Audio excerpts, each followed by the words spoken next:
afternoon, everybody. Let's call this meeting, the Health and Human Services Committee, to order. It's nice to see everybody. Thanks to committee meetings for coming quickly because everybody is going to different places and we need to move along. Representative Chokas, if you want just for a moment. Thank you, Madam Chairman. Madam Chair Lady, it is indeed an honor for me and a joy to recognize a good friend of mine from Americus, Georgia. Her name is Laura Gill, and she is the Executive Director of the Flint River chapter of the American Red Cross. So, Laura, if you would just stand up for a second, let's give you a round of applause.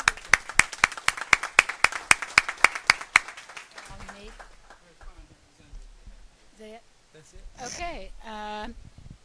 Senator Miller is being paged because he needs to go help someone make a quorum. So in deference to him and over the ladies and other chairmen of the Senate, I will take Senate Bill 361. Madam Chair, can I get a second?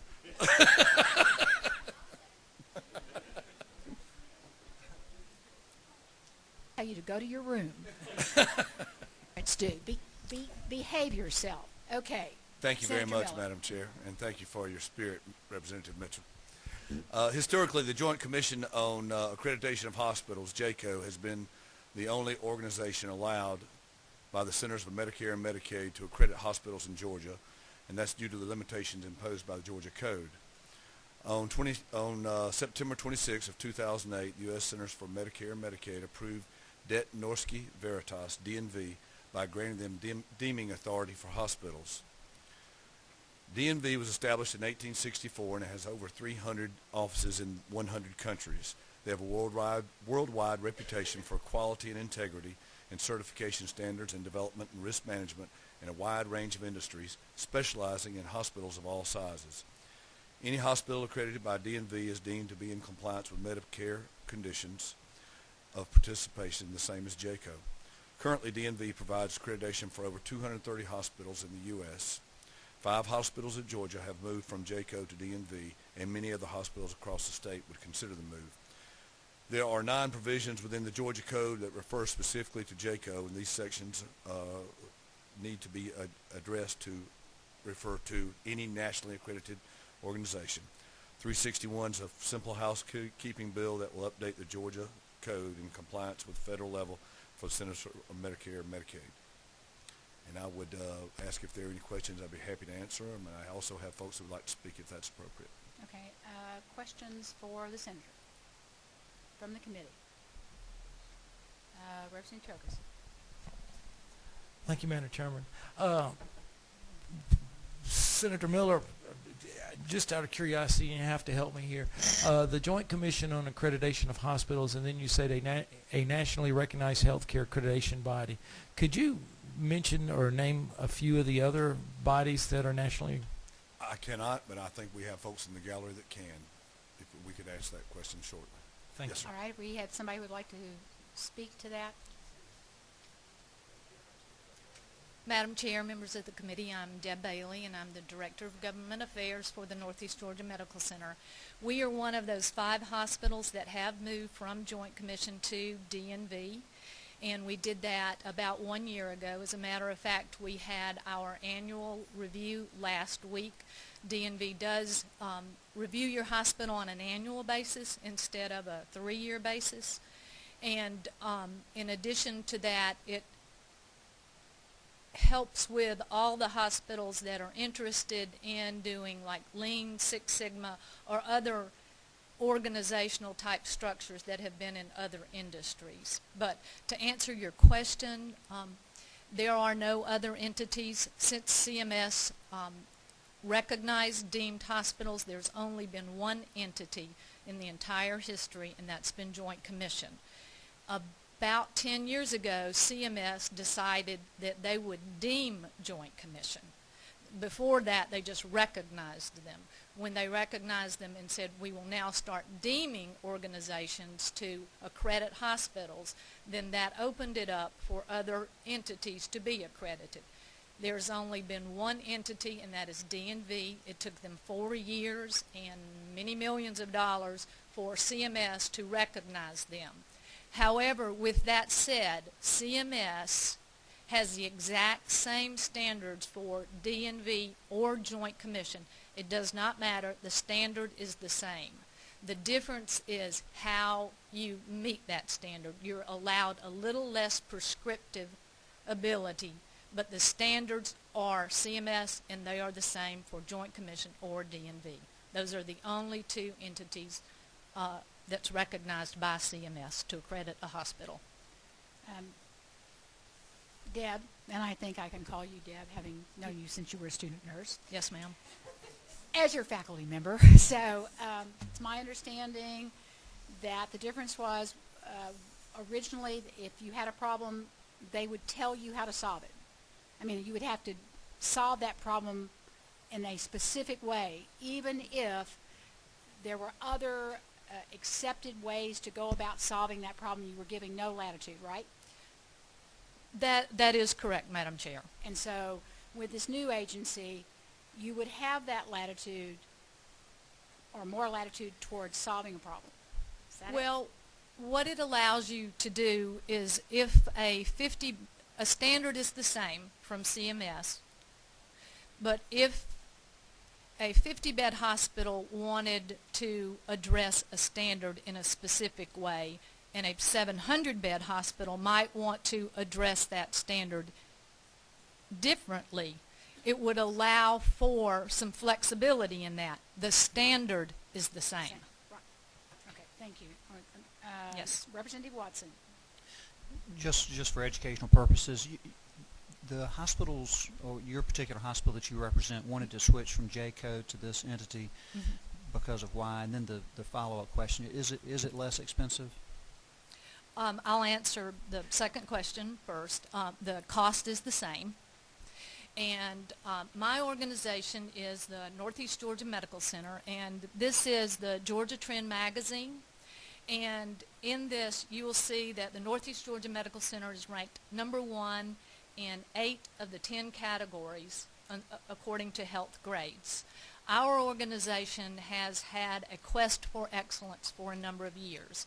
And because of that, we've gone beyond what Joint Commission requires. We do some Lean, we do some Six Sigma, we do some international standards, and we felt this better represented what we did. Also, we wanted to be evaluated on an annual basis. We wanted them to come in annually, unannounced, and tell us, because we want to be the best that we can be. And that's why we made this decision.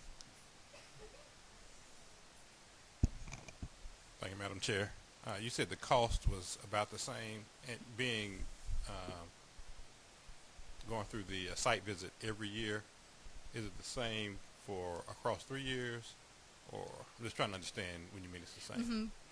You still have an accreditation for 3 years, but the site visits are unannounced, and instead of it being once every 3 years, it's unannounced, but it is annually. But the cost that we pay to DNV is equivalent to the cost that we paid Joint Commission for that same period of time. Okay. Madam Chair, the 12 years that we've served together in this committee, I'm asking the same question I always ask. What's best for the patient? Well, I would love to give you a copy of this, and if you see that the hospital that I represent that has moved to this, that the Northeast Georgia Medical Center is #1 in open heart. We're #1 in open heart for 7 years in a row. We're #1 in 4 different categories in open heart. There's only 6 hospitals in the United States that fall into that category. So I would tell you it is the hospital's choice. If this law were to pass, they could choose whether they wanted to continue with Joint Commission or go to DNV. At our organization, we've made this choice. We feel like that we want to provide the best patient care that we can possibly provide. Representative Chokas. Thank you, Madam Chairman. At this time, I'd like to move that Senate Bill 361, SB 361/FA/2 receive the due pass recommendation from our committee. Okay. Do I hear a second? Okay, I have a motion and a second. Is there any further discussion? Okay, hearing no further discussion, everyone in the favor of the passage of Senate Bill 361 say aye. Anyone opposed, no. Looks like the ayes have it. Thank you very much, Thank Senator. you very much. Appreciate your support. Thank you. Okay. Representative Unterman. So that would, okay.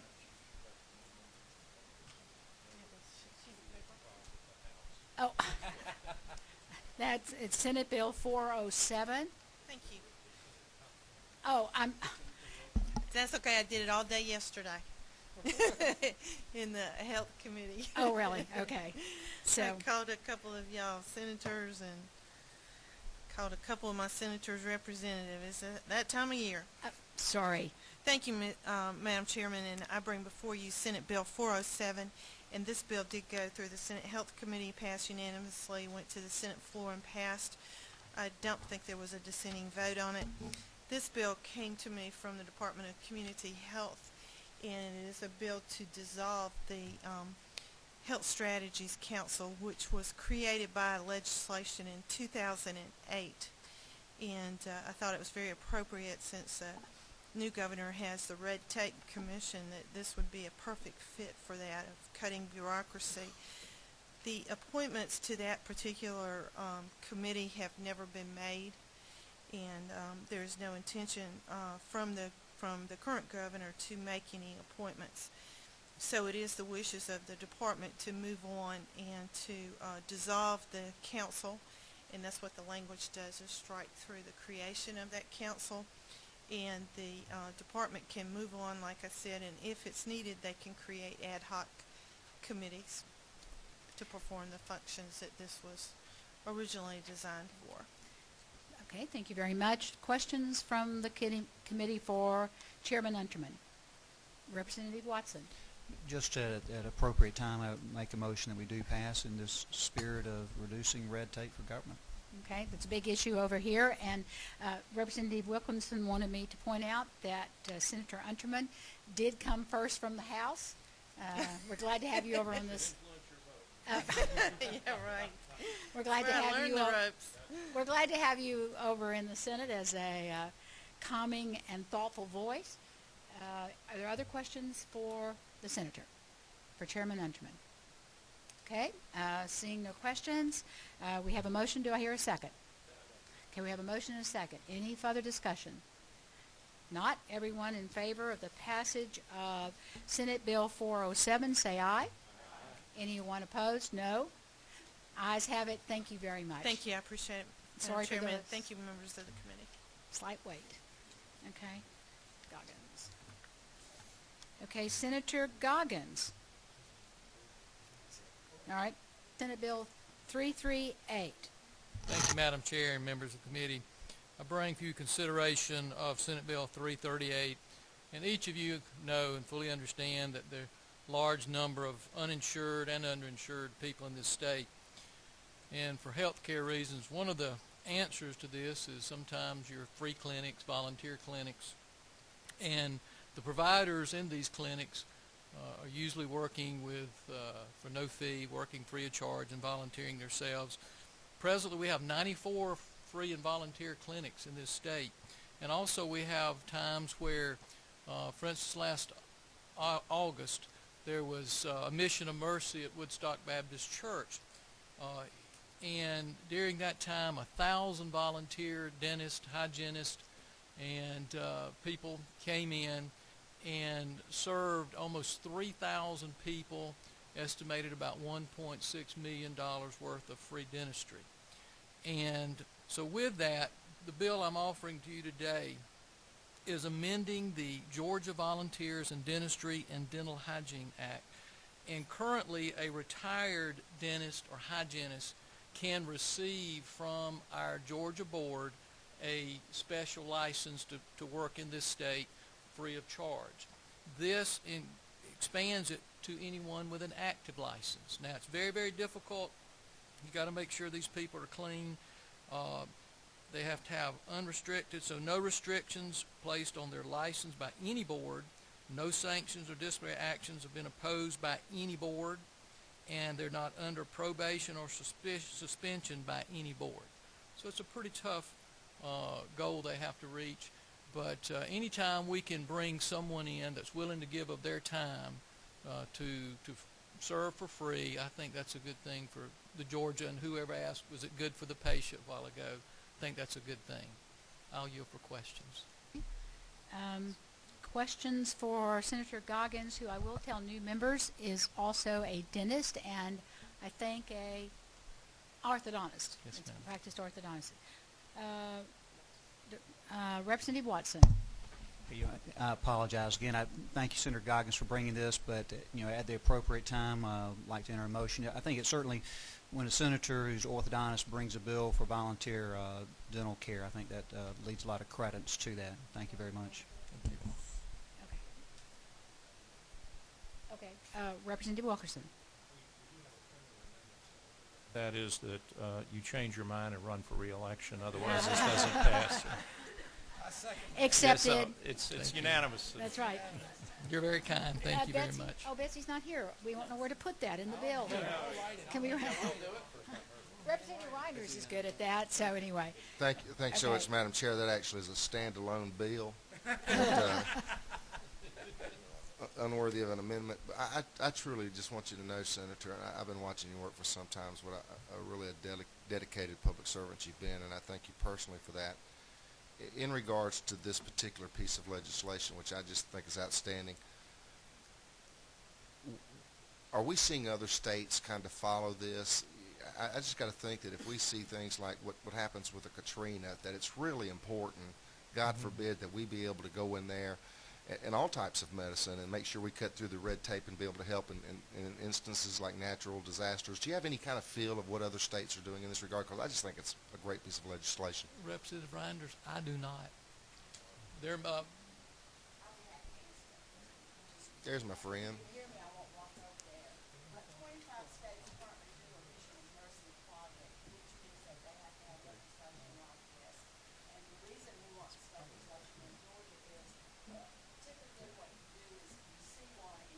Right. So this allows us to bring people from the other 25 states that have not currently had a Mission University project to actually see one and participate clinically here, and then be able to go back to their state and start one. So it's a really good thing to help us grow everything.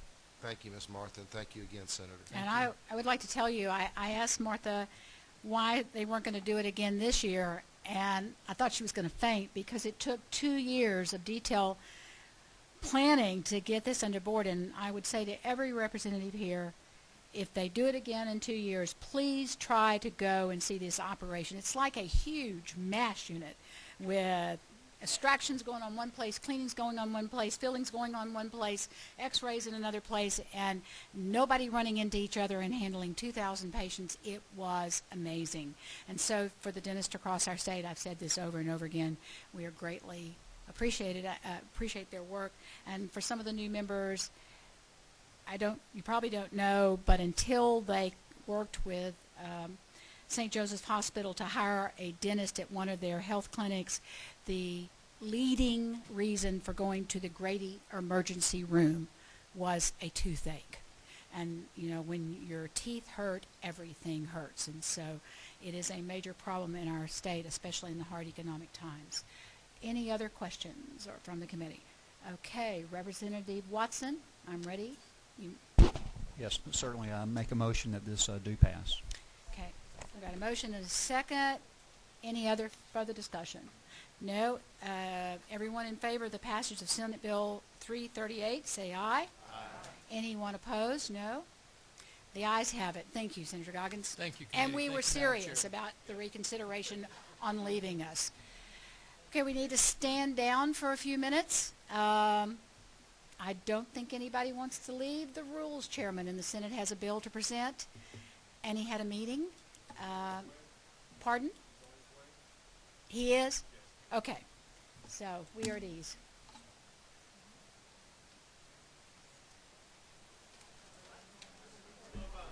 Get her pass him down.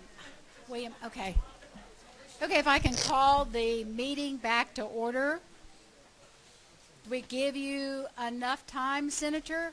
Thank you very much. I had a meeting with your speaker in the House a few minutes ago, so apologize. No, that's fine. Certainly hope it went well.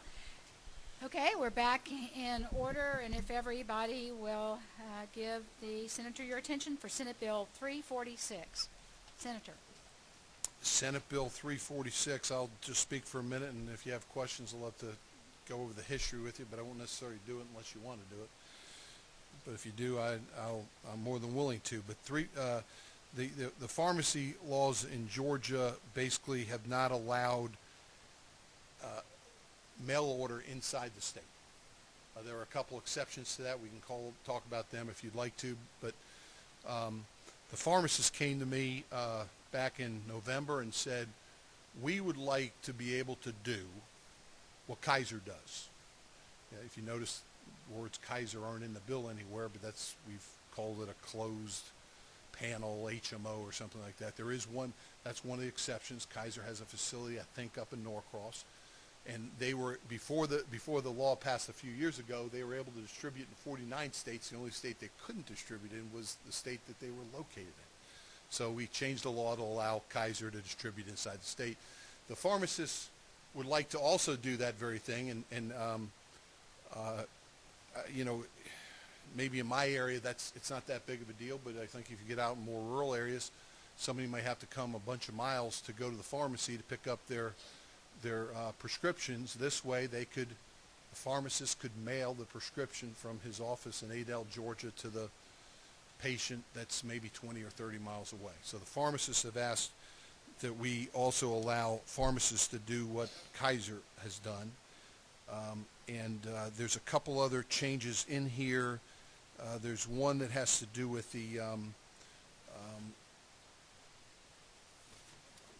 apologize a minute, lines 84 to 87.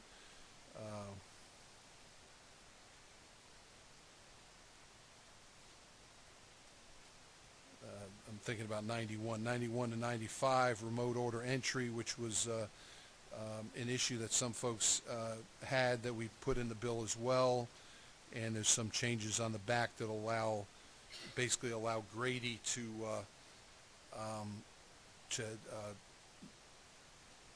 put their drugs in locations, bring their drugs to the locations rather than having them at the locations themselves. So that's basically the bill. If there are questions, I'd love to answer them.